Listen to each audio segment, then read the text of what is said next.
ಈ ವರ್ಷ ಬಹಳ ವಿಶೇಷ.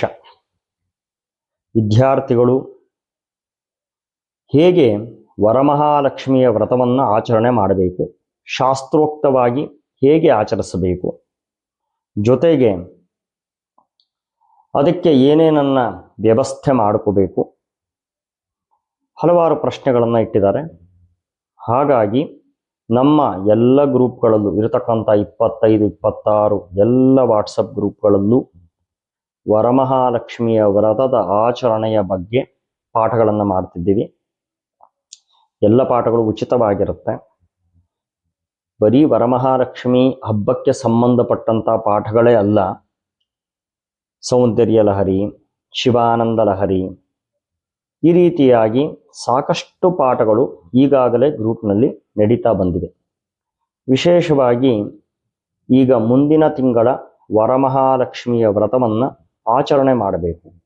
ಹಾಗಾಗಿ ಆ ವ್ರತ ವಿಧಾನವನ್ನು, ಅದಕ್ಕೆ ಸಂಬಂಧಪಟ್ಟಂತಹ ಶ್ಲೋಕಗಳನ್ನು ತಿಳಿಸಬೇಕು, ಜೊತೆಗೆ ಪೂಜಾ ಕ್ರಮಗಳನ್ನು ಹೇಳಬೇಕು. ಇಷ್ಟನ್ನು ಕೇಳಿದ್ದಾರೆ. ಹಾಗಾಗಿ ಆ ಎಲ್ಲ ವಿಚಾರಗಳನ್ನು ತಿಳ್ಕೊಳ್ಳೋದಕ್ಕೆ ಪ್ರಯತ್ನ ಮಾಡೋಣ. ಮೊನ್ನೆ ತರಗತಿಗೆ ಯಾರ್ಯಾರು ಗೈರಾಜರಾಗಿದ್ರಿ ಮತ್ತೆ ಯಾರ್ಯಾರು ಆ ದಿನ ಪಾಠಕ್ಕೆ ಸೇರಿಕೊಂಡು ಸಹ ನೋಟ್ ಮಾಡಿಕೊಳ್ಳಿಕ್ಕಾಗಲಿಲ್ಲ ಅಂತಕ್ಕಂಥವರಿಗೆ ಈ ವಿಚಾರ ಅನುಕೂಲವಾಗುತ್ತೆ. ಒಂದನೆಯದಾಗಿ ಕಲಶವನ್ನು ಹೇಗೆ ಪ್ರತಿಷ್ಠೆ ಮಾಡಬೇಕು. ಒಂದು ಮರದ ಟೇಬಲ್ ಅಥವಾ ಪೀಠವಿರಬೇಕು. ಕಲಶ ಸ್ಥಾಪನೆ ಮಾಡಬೇಕಾದರೆ ಕಬ್ಬಿಣದ ಪೀಠವನ್ನ ಅಥವಾ ಟೇಬಲ್ ಅನ್ನು ಉಪಯೋಗಿಸಬಾರದು. ಇದು ಗಮನದಲ್ಲಿ ಇರಲಿ. ಒಂದನೆಯದು.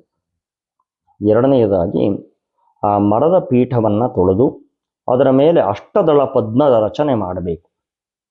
ಅಷ್ಟದಳ ಪದ್ಮದ ರಚನೆಯನ್ನು ಮಾಡಿ ಅದರ ಮೇಲೆ ಬಾಳೆ ಎಲೆ ಇದ್ದರೆ ಬಹಳ ಸಂತೋಷ, ಬಾಳೆ ಎಲೆ ಉತ್ತರಾಗ್ರವಾಗಿ ಅಥವಾ ಪೂರ್ವಾಗ್ರವಾಗಿ ಹಾಕ್ಕೊಳ್ಳಿ. ಅದರ ಮೇಲೆ ಅಕ್ಕಿಯ ರಾಶಿಯನ್ನು ಹಾಕಿ. ಅಕ್ಕಿಯ ರಾಶಿಯನ್ನು ಹಾಕಿ ಅದರ ಮೇಲೆ ತಾಮ್ರ, ಬೆಳ್ಳಿ, ನಿಮ್ಮ ಅನುಕೂಲ ಇರತಕ್ಕಂಥ ಒಂದು ಕಲಶವನ್ನು ಸ್ಥಾಪನೆ ಮಾಡಬೇಕು. ಕಲಶದಲ್ಲಿ ಏನೇನು ಹಾಕಬೇಕು? ನಮ್ಮಲ್ಲಿ 2 ರೀತಿಯ ವಿಧಾನಗಳಿದೆ. ಒಂದು ಸುಧಾ ಕಲಶ ಅಂತ ಹೇಳಿ, ಸುಧಾ ಕಲಶಕ್ಕೆ ಏನೇನು ಆಗಬೇಕು ವಿಚಾರ ಹೇಳ್ತಾನೆ. ಇನ್ನೊಂದು ಭಾಗದಲ್ಲಿ ಧಾನ್ಯ ಕಲಶ ಅಂತ ಉಂಟು. ಸಾಕಷ್ಟು ಸಂಪ್ರದಾಯಗಳಲ್ಲಿ ಈ ಧಾನ್ಯ ಕಲಶ ಬಂದಿರ್ತದೆ. ಹೊರಗಡೆ ಯಮುನಾರ್ಚನೆಯನ್ನ ಮಾಡಿಕೊಂಡು ಯಮುನಾದೇವಿಯನ್ನ ಒಂದು ಕಲಶದಲ್ಲಿ, ಅದು ಜಲಕಲಶ, ಆ ಯಮುನಾದೇವಿಯನ್ನ ತಗೊಂಡು ಬಂದು ಬಾಗಿಲ ಮುಂದೆ ಅದಕ್ಕೆ ಆರತಿಯನ್ನ ಮಾಡಿ ಅರಿಶಿಣ, ಕುಂಕುಮ ಎಲ್ಲವನ್ನ ಅರ್ಪಿಸಿ ಯಮುನಾದೇವಿಯನ್ನ ಮನೆಯ ಒಳಗೆ ತಗೊಂಡು ಬಂದು ಆ ಜಲವನ್ನ ಕಲಶದ ಒಳಗೆ, ಅಂದರೆ ನೀವು ಕಲಶಾರಾಧನೆ ಮಾಡಿಕೊಂಡಿರ್ತೀರಲ್ವ, ಆ ಕಲಶದ ಒಳಗೆ ಹಾಕಿ ಧಾನ್ಯ ಕಲಶವನ್ನು ಅರ್ಚನೆ ಮಾಡತಕ್ಕಂಥದ್ದು ಇದೊಂದು ವಿಧಾನ ಉಂಟು.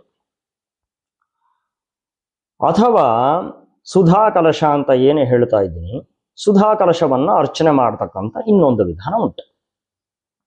ಈಗ ವಿಶೇಷವಾಗಿ ಸುಧಾ ಕಲಶದಲ್ಲಿ ಏನೇನು ಹಾಕಬೇಕು, ಧಾನ್ಯ ಕಲಶದಲ್ಲಿ ಏನೇನು ಹಾಕಬೇಕು ಅಂತ ಹೇಳ್ತಾನೆ. ಸುಧಾ ಕಲಶದಲ್ಲಿ ಒಂದೊಂದೇ ವಿಶೇಷವಾದಂಥ ದ್ರವ್ಯಗಳನ್ನು ಹೇಳ್ತೇನೆ. ಆ ದ್ರವ್ಯಗಳನ್ನೆಲ್ಲವನ್ನ ನೋಟ್ ಮಾಡಿ ಇಟ್ಕೊಳ್ಳಿ. ಈ ದ್ರವ್ಯಗಳನ್ನು ನೀವು ಮುಂಚೆನೆ ಖರೀದಿ ಮಾಡಿ ತಂದಿಟ್ಕೋಬೇಕು. ಕೆಲವು ದ್ರವ್ಯಗಳು ನೀವು ಒಂದು ಬಾರಿ ಖರೀದಿ ಮಾಡಿದ್ರೆ ಸಾಕು, ಪ್ರತಿ ವರ್ಷಕ್ಕೂ ಅವೇ ಆಗ್ತವೆ. ಹಾಗಾಗಿ ಎಲ್ಲ ಬರೆದಿಟ್ಕೊಂಡು 21 ಥರದ ದ್ರವ್ಯಗಳು, ಆ ಎಲ್ಲ ದ್ರವ್ಯಗಳನ್ನು ವ್ಯವಸ್ಥೆ ಮಾಡಿಕೊಳ್ಳಿ. ಇದು ಸುಧಾ ಕಲಶಕ್ಕೆ ಎಲ್ಲರ ಮನೆಯಲ್ಲೂ ಸಹ ಇಟ್ಟು ಪೂಜೆ ಮಾಡತಕ್ಕಂಥ ದ್ರವ್ಯಗಳು, ಆ ಕಲಶದಲ್ಲಿ ಹಾಕಿ ಪೂಜೆ ಮಾಡತಕ್ಕಂಥ ದ್ರವ್ಯಗಳು. ಆಯ್ತಾ? ನೋಟ್ ಮಾಡ್ಕೊಳ್ಳಿ. ನಿಧಾನ ಹೇಳ್ತೇನೆ. ಆ ದ್ರವ್ಯಗಳ ಫೋಟೋವೂ ಸಹ ಹಾಕ್ತೀನಿ, ನೋಡಿಕೊಂಡು ನಿಧಾನವಾಗಿ ಅಭ್ಯಾಸ ಮಾಡ್ಕೋಬೇಕು. ಮೊಟ್ಟ ಮೊದಲು ಕಲಶದ ಒಳಗೆ ಗಂಗಾ ಜಲವನ್ನು ಅರ್ಪಿಸಬೇಕು. ಗಂಗೆಯ ಜಲ ಒಂದು ಬಿಂದು ಕಲಶದಲ್ಲಿ ಬಿದ್ದರೆ ಅದು ಸುಧಾಮಯವಾಗುತ್ತೆ, ಅಮೃತಮಯವಾಗುತ್ತೆ ಕಲಶ. ಹಾಗಾಗಿ ಮೊದಲು ಗಂಗೆಯ ಜಲವನ್ನು ಸ್ವಲ್ಪ ಹಾಕಬೇಕು. ನಂತರ ಅಕ್ಷತೆಯನ್ನು ಮಾಡ್ಕೋಬೇಕು. ಪೂಜೆಗೂ ಇದೇ ಅಕ್ಷತೆ, ಕಲಶದಲ್ಲೂ ಇದೇ ಅಕ್ಷತೆಯನ್ನು ಹಾಕಬೇಕು.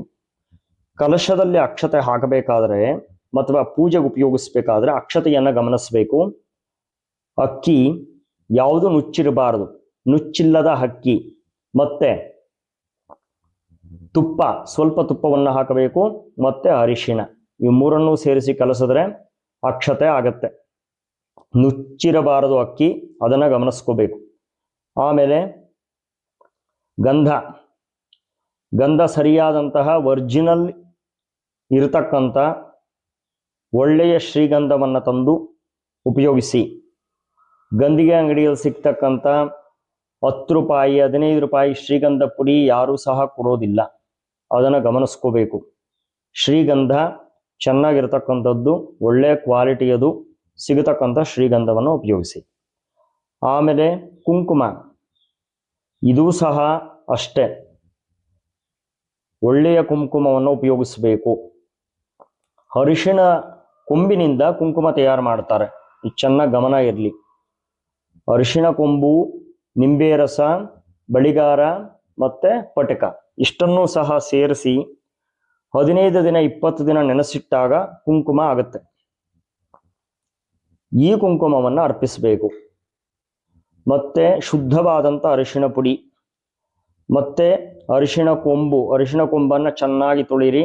ಬರತಕ್ಕಂಥ ಅರಿಶಿಣ ಕೊಂಬು ಹಳದಿಯಾಗಿ ಕಾಣಲಿ ಅಂತ ಅದಕ್ಕೂ ಸಹ ಒಂದು ವಿಶೇಷವಾದಂತಹ ಬಣ್ಣದಲ್ಲಿ ಅದ್ದಿ ತೆಗಿತಾರೆ.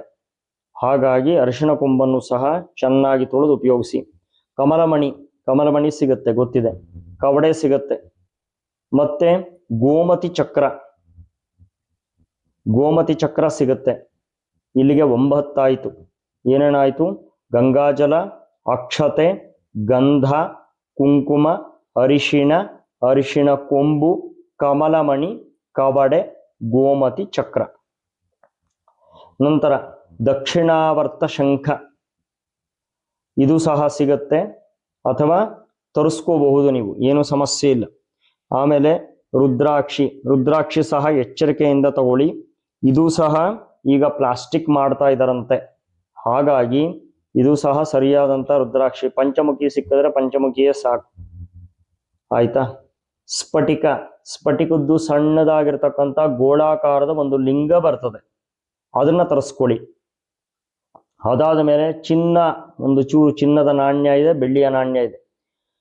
ಸ್ವಲ್ಪ ಚಿನ್ನ, ಸ್ವಲ್ಪ ಬೆಳ್ಳಿ, ನಿಮ್ಮ ಕೈಯಲ್ಲಿ ಏನಾಗುತ್ತೆ ಅದನ್ನ ಮಾಡಿ. ಆಮೇಲೆ ಮುತ್ತು ಸಿಗುತ್ತೆ, ಮುತ್ತುದೇನು ಸಮಸ್ಯೆ ಇಲ್ಲ. ಆಮೇಲೆ ಏಲಕ್ಕಿ 4 ರಿಂದ 5, ಲವಂಗ ಹಾಕಿ, ಸ್ವಲ್ಪ ಜಾಯಿಕಾಯಿ ಸ್ವಲ್ಪ ಹಾಕಿದ್ರೆ ಸಾಕು, ಮತ್ತೆ ಜಾಪತ್ರೆ ಸ್ವಲ್ಪ, ಅದರ ಮೇಲೆ ಪಚ್ಚ ಕರ್ಪೂರ, ಮತ್ತೆ ಕುಂಕುಮ ಹೂವು, ಕೇಸರಿ ಅಂತ ಕರಿತೀವಿ. ಇವಿಷ್ಟನ್ನು ಸಹ 21 ದ್ರವ್ಯಗಳು ಅಂತ ಕರಿತೀವಿ, ಆಯ್ತಾ? ಮತ್ತೊಂದು ಬಾರಿ ನೋಡೋಣ.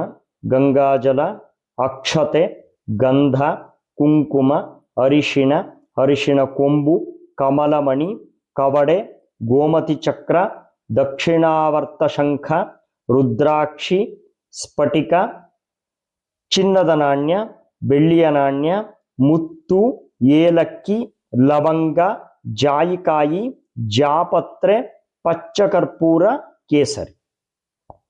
ಇದರ ಮೇಲೆ ಶ್ರೀಫಲ ಅಂತ ಸಿಗತ್ತೆ. ನಿಮ್ಗೆ ಅಗತ್ಯ ಇದ್ರೆ ಶ್ರೀಫಲವನ್ನು ಸಹ ಹಾಕಬಹುದು. ಅನಂತರ ಏನು ಮಾಡಬೇಕು? ಇವಿಷ್ಟನ್ನು ಸಹ ಕಲಶದ ಒಳಗೆ ಹಾಕಿದ್ದಾಯ್ತು. ಕಂಠದವರೆಗೂ ಸಹ, ಅಂದರೆ ಆ ಲಕ್ಷ್ಮಿಯ ಕಲಶ ಏನಿರುತ್ತೆ ಅಲ್ಲಿವರೆಗೂ ಸಹ ಶುದ್ಧವಾದಂಥ ನೀರನ್ನ ಪೂರ್ಣ ಮಾಡಬೇಕು, ಜಲವನ್ನ ಪೂರ್ಣ ಮಾಡಿ. ಈಗ ಇದು ಸುಧಾ ಕಲಶವಾಯಿತು, ಅಂದ್ರೆ ಅಮೃತ ಕಲಶವಾಯಿತು. ಇದು ಎಲ್ಲ ದೇವತೆಗಳನ್ನು ಇದರಲ್ಲಿ ಆವಾಹನೆ ಮಾಡಬಹುದು. ನಿಮಗೆ ಗೊತ್ತಿದ್ದ ಹಾಗೇನೇನೆ ಕವಡೆ, ಕಮಲಮಣಿ, ಗೋಮತಿ ಚಕ್ರ, ದಕ್ಷಿಣಾವರ್ತ ಶಂಖ ಮತ್ತೆ ಚಿನ್ನ ಬೆಳ್ಳಿ, ಇದರಲ್ಲಿ ಮಹಾಲಕ್ಷ್ಮಿ ಯಾವಾಗಲೂ ವಾಸ ಮಾಡ್ತಾಳೆ. ಹಾಗಾಗಿ ಬಹಳ ಮುಖ್ಯವಾದಂಥವು ಇವು.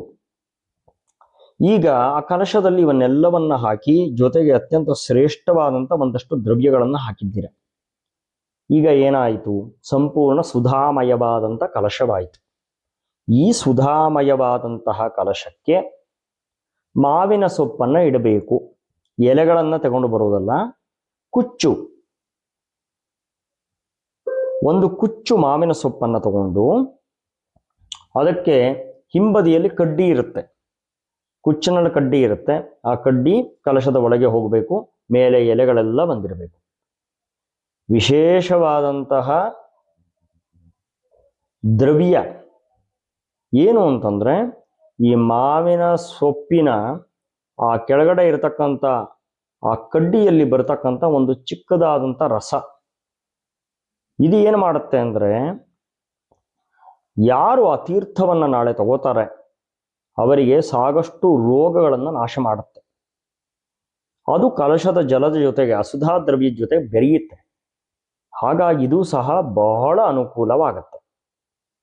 ಮಾವಿನ ಸೊಪ್ಪಿಟ್ಟಿದ್ದಾಯಿತು, ಅದರ ಮೇಲೆ ಅರಿಶಿಣ ಬೆಳೆದಿರತಕ್ಕಂಥ ಒಂದು ತೆಂಗಿನಕಾಯನ್ನು ಇಡಬೇಕು. ತೆಂಗಿನಕಾಯಿಗೆ ಸಂಪೂರ್ಣ ಅದರ ಜುಟ್ಟೆಲ್ಲ ತೆಗೆಯೋದು ಹೀಗೆಲ್ಲ ಮಾಡಬಾರ್ದು. ಸ್ವಲ್ಪ ಸ್ವಲ್ಪ ಸ್ವಲ್ಪ ಹಾಗೆ ಮೇಲೆ ಜುಟ್ಟಿರಬೇಕು. ಆಯ್ತಾ? ಸಂಪೂರ್ಣವಾಗಿ ಕೆಲವರಿಗೆಲ್ಲ ಕೆರೆದು ಕಪ್ಪು ಕಾಯಿ ಮಾಡಿರ್ತಾರೆ, ಹಾಗೆಲ್ಲ ಮಾಡಬಾರ್ದು. ಅದರ ಮೇಲೆ ಸ್ವಲ್ಪ ಜುಂಜು ಅಂತ ಕರೀತಾರೆ. ಆಯ್ತಾ? ಸ್ವಲ್ಪ ಸ್ವಲ್ಪ ಇರಬೇಕು.